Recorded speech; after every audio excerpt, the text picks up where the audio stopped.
কি শুরু করেছিস? হ্যাঁ শালা বাঞ্চোত ছেলে, এবার তোর জন্য আমাকে গলায় দড়ি দিতে হবে? কি গার মারিয়ে তোকে যে আমি জন্ম দিয়েছিলাম শুধু তোর মাই জানে। সংসারে এই অবস্থা, আর কতদিন ধরে আমার ঘাড়ে বসে গিলবি? এবার তো একটা কাজে ঢোক।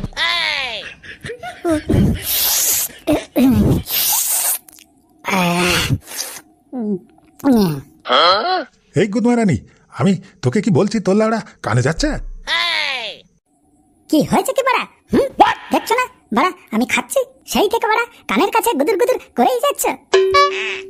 কি হয়েছে? আমি তোর কানের কাছে গুদুর গুদুর করছি? বোধার বাল, ঘরে বসে আমার গাড় ভেঙে আর কতদিন খাবি? এবার তো একটা কাজে ঢোক। সারা জীবন ঘরে বসে এইভাবে গেলার ধান্দা করছিস। কাজে ঢুকবে? তা কাজ কোথায় পাবো শুনি? কোথায় পাবি মানে? ঢাবনা ছেলে, তোকে কি লোকে ঘরে এসে কাজ দিয়ে যাবে শুনি? ফটকে, এই ফটকে, বাড়ি আছিস নাকি? কাকু, ও কাকু, ফটকে কি বাড়িতে আছে? আছে আছে, শোয়ারটা এখানে বসে গিলছে। কি নান্টু, তুই এখানে? ফটকে, তোর জন্য একটা ভালো কাজ আছে, করবি? এই তো খুব ভালো। কাজের কথা বলতে না বলতেই কাজ এসে হাজির। তা কি বলে কাজ আছে শুনি? আরে হেপি কাজ, শুধু দোকানের সামনে দাঁড়িয়ে খরিদ্দার ডাকতে হবে। এই তো খুবই ভালো কাজ, এক জায়গায় দাঁড়িয়ে থাকা কাজ।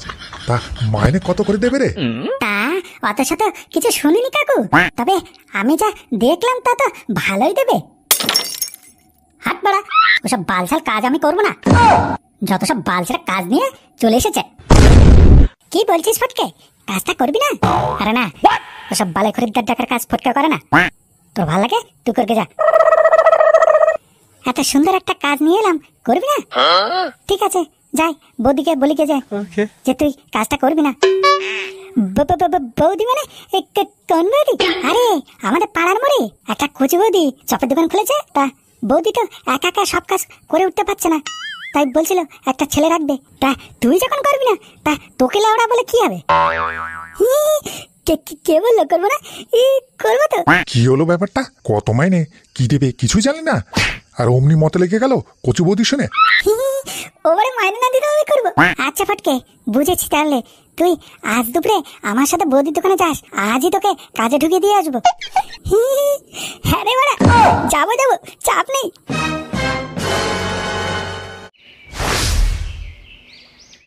কি ব্যাপার বলো তো কাকা, আজকাল আমার দোকানে কোনো খরিদ্দারি হচ্ছে না। চাটা কিলা ওরা সব খাওয়া ছেড়ে দিয়েছে। তুই একটা কাজ করতে পারিস। বলো কাকা, কি করব? তুই বরং একটা পুজো দিয়ে দে, কারণ নজর টজর লেগে যেতে পারে। দেখবি আস্তে আস্তে সব ঠিক হয়ে যাবে।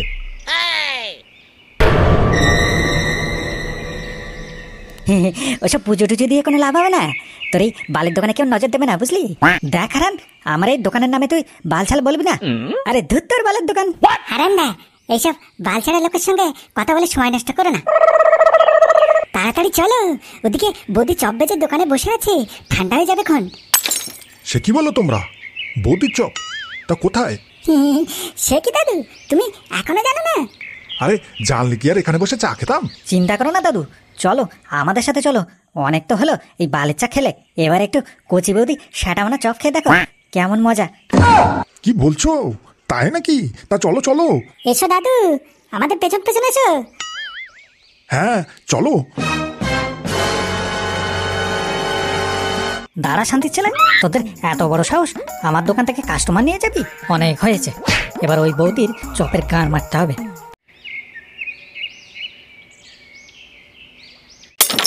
এই হয়ে গেল হয়ে গেল, এই সব শেষ হয়ে গেল।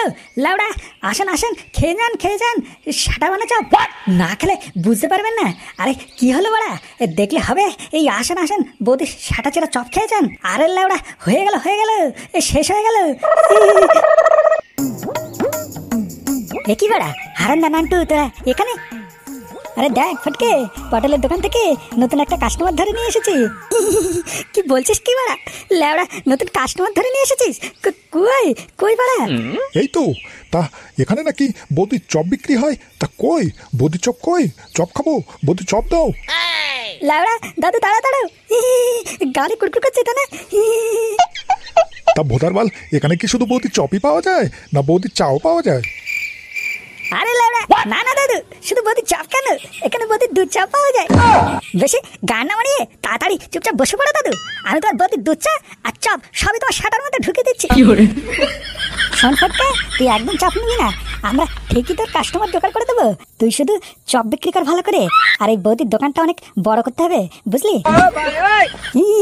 আচ্ছা বড়া, ঠিক আছে। চেতনারি, তার মানে যত নষ্ট গোড়া এই ফটকে, এই ফটকে তার মানে আমার দোকানের সব কাস্টমার গুলোকে টেনে নিয়ে এসেছে। এই ফটকে এই দোকান থেকে তাড়াতে না পারলে আমার দোকানে আবার আগের মতো খদ্দের আসবে না। বৌমা, ও বৌমা, শুনে যাও এদিকে, একবার এসো। হ্যাঁ বাবা, বলো। ফটকে বাড়ি এসেছে? কই না তো, এখনো বাড়ি আসেনি তো।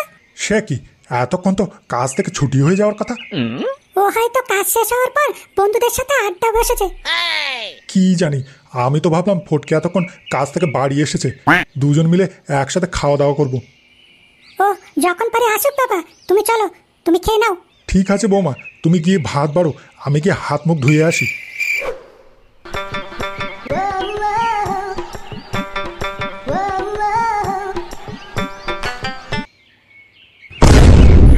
আরে পটল, তুই এখানে কি করছিস? আরে না, মানে এমনি এখানে দাঁড়িয়ে আছি। তা বল, তুই নাকি চপের দোকানে কাজে ঢুকেছিস? হ্যাঁ রে বাড়া, ঢুকেছি আর কি, ওই বৌদি চপের দোকানে। খুবই ভালো করেছিস, বয়স তো কম হয়নি, এবার তোরও একটা কাজের দরকার। হ্যাঁ ওই আর কি। এ কি ফটকে, দেখি দেখি দেখি, তোর জামাই তো শুয়োর পোকা লেগে আছে। কই কই কই কই, আর আছে না? আর লেগে নেই। তা যা বাড়ি যা, ক্লান্ত হয়ে গেছিস, কাজের থেকে ফিরছিস, কাল কথা হবে, এখন বাড়ি যা। আচ্ছা, বাড়ি গেলাম। শোয়ারে বাচ্চা, আমার দোকান থেকে খদ্দের চুরি করা? যা বাড়ি যা না, পরে বুঝবি পটলের কামাল। কই গেলে? হ্যাঁ গো, তুমি এসেছো? তা তোমার আসতে এত দেরি হলো কেন? আর বলো না, দোকানে অনেক ভিড় ছিল, তাই বৌদি দেরি করে দোকান বন্ধ করলো। ও হ্যাঁ, বাবা এসে তোমার জন্য অপেক্ষা করছিল, তুমি কখন আসবে আর একসাথে খাবে। ও মা, কি বলছো, তাই নাকি? হ্যাঁ, তোমার জামাই সিঁদুর করতে আসলো? সিঁদুর মানে কই কই? ও এবার বুঝেছি, তার মানে তুমি কাজের নাম করে বাড়ি থেকে বেরিয়ে বৌদির চপের দোকানে এই করে বেড়াও, এই জন্য তোমার বাড়ি ফিরতে এত সময় লাগলো। এবার পরিষ্কার হয়ে গেছে, তুমি বৌদির সাথে পকপক করছিলে। এই মেরেছে, পক কখন করলাম? এটা মনে হয় চপ বানাতে গিয়ে লেগে গেছে, আমি জানি না। কি হয়েছে? চপ বানাতে গিয়ে লেগে গিয়েছে? চপ বানাতে গেলে কি তোমার বেসনের পরিবর্তে সিঁদুর লাগবে? আমাকে বোকা বানাচ্ছ? আমি জানি না, আমি সত্যি বলছি, এটা কিভাবে লাগলো আমি জানি না। কি হয়েছে? আবার মিথ্যে কথা বলছো? তোমার এত বড় সাহস! এবার বুঝেছি, এই জন্য তোমার বৌদির দোকানে কাজে ঢোকার রস উতলে যাচ্ছিল, তাই না?